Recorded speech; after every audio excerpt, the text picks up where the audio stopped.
میں ابھی ایک حدیث کا آپ نے حوالہ دیا نا کہ من رأى منکم منکرا فلیغیرہ بیدہ فإن لم یستطع فبلسانہ فإن لم یستطع فبقلبہ وذلک اضعف الایمان. تو مکتب غامدی کے روح سے اس حدیث کی وضاحت کس طرح ہے؟ یعنی کیا ایک فرد ہے جو مختلف اوقات میں، مثال آج میرے پاس ید سے برائی کو روکنے کی طاقت ہے تو میں وہ استعمال کر لوں، کل میرے پاس وہ طاقت نہیں رہی، صرف بولنے کی طاقت ہے تو وہ استعمال کروں، اس کے بعد کوئی ایسا ٹائم آتا ہے جس کے اندر میں بول بھی نہیں سکتا ہوں تو اس کے اندر میں خاموشی اختیار کروں، یا یہ الگ الگ ان کے لیے ہے؟ یعنی پہلا ید جو ہے وہ انتظامی جن کے پاس اتھارٹی اور اختیارات ہیں ان کو مخاطب کیا گیا ہے، دوسرا جیسے آپ جیسے اصحاب علم و دانش ان کو مخاطب کیا گیا، اور تیسرا جو بالکل بیچارے عام جو لوگ جو بول بھی نہیں سکتے. تو اس کو تھوڑا سا بتا جی دیں. دیکھیں، ہمارے ڈسکورس کے اندر جب بھی رسالت مآب صلی اللہ علیہ وسلم کی نسبت سے کوئی عملی ہدایت آپ کے پاس آتی ہے تو اس کا سررشتہ اور اصل دریافت کی جاتی ہے. وہ سررشتہ اور اصل قرآن مجید کے اندر موجود ہے. قرآن مجید ہمیں یہ بتاتا ہے کہ دنیا کے اندر اللہ تعالیٰ نے جب تم ایمان لے آتے ہو تو ایمان کے کچھ لازمی تقاضے ہیں جن پر تم نے کھڑا ہونا ہے. اس ایمان کے تقاضوں میں سے ایک اہم تقاضا تواصی بالحق اور تواصی بالصبر ہے. آپ نیکی کی تلقین کرتے ہیں اور لوگوں کو برائی سے روکتے ہیں. تلقین اور نصیحت، اس کے بارے میں انسان کو کسی سے پوچھنے کی ضرورت نہیں ہوتی کہ میں نے یہ کس کو کرنی ہے. جو آپ کا دائرہ اختیار بنتا ہے اس کے اندر اس کا ظہور آپ سے آپ ہونا شروع ہو جاتا ہے. اس کو ایک چھوٹی سی مثال سے سمجھیں. ہمارے ہاں بسا اوقات بہت ساری چیزیں بڑے گہرے فلسفیانہ مباحث میں چلی جاتی ہیں، وہ اپنے اندر بڑی سادہ کامن سینس کی حقیقتیں رکھتی ہیں. آپ جس وقت باپ بنتے ہیں، باپ بننے کے بعد آپ کو کوئی فلسفہ، کوئی مذہب، کوئی کلام پڑھنا پڑتا ہے کہ جو بیٹا آپ کی آغوش میں ہے اس کے معاملات کو آپ دیکھیں. پڑھے تو زیادہ بہتر ہوگا. ہاں، پڑھ لے تو بہتر ہوگا، لیکن یہ جو حق آپ کو ملتا ہے یہ حق فطری طور پر آپ اس اساس سے اخذ کر لیتے، اس لیے کہ وہ بچہ آپ کی آغوش میں ہوتا ہے، آپ اس کی پرورش، تربیت، پرداخت، نشوونما کر رہے ہوتے ہیں. تو آپ سے آپ کو یہ حق مل جاتا ہے کہ جس وقت تک یہ اپنے فیصلے نہیں کر سکتا اس وقت تک میں اس کے بڑے فیصلے کروں گا. تو یہ جو حقوق اور فرائض کی پوری بحث ہے یہ ہر انسان اپنی پوزیشن میں رہتے ہوئے خود بخود طے کر رہا ہوتا ہے. اس سے آپ کا ایک دائرہ اختیار بنتا ہے. مثال کے طور پہ میں اس وقت یہاں مہمان کی حیثیت سے آیا ہوں، ان کے کچھ حقوق مجھ پر عائد ہوں گے، میرے کچھ حقوق ان پہ عائد ہوں گے، وہ طے شدہ ہیں. یہ مجھ سے میرے حق سے آگے بڑھ کے کوئی مطالبہ نہیں کر سکتا، نہ میں کر سکتا ہوں.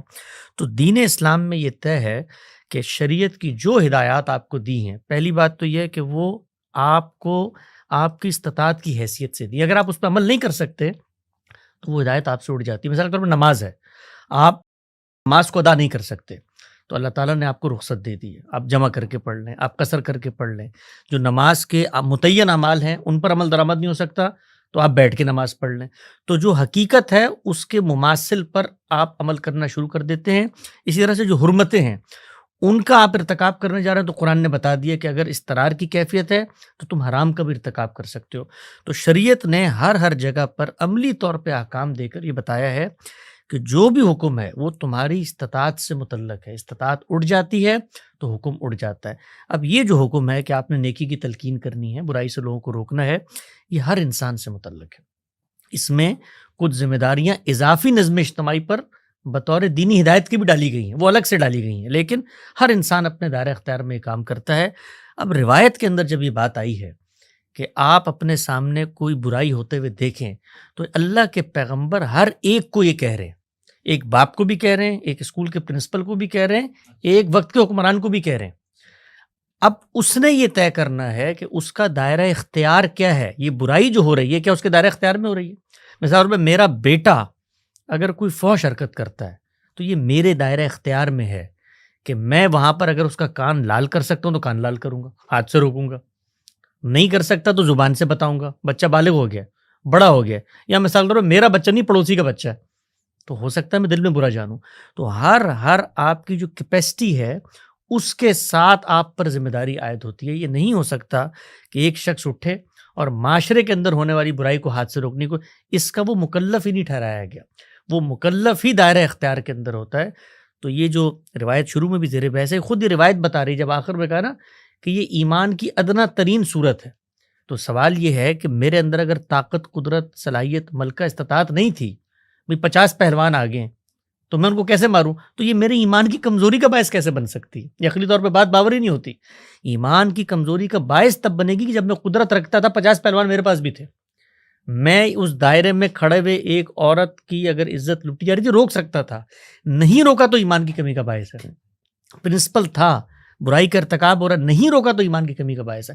حکمران تھا، طاقت رکھتا تھا، نہیں روکا تو ایمان کی کمی کا باعث ہے. تو روایت ہمیں یہی بات بتا رہی ہے کہ دائرہ اختیار کے اندر تواصی بالحق اور تواصی بالصبر آپ نے کرنا ہے. استطاعت کے لحاظ سے دین کے اندر احکامات آپ سے متعلق ہوتے ہیں. بہت شکریہ.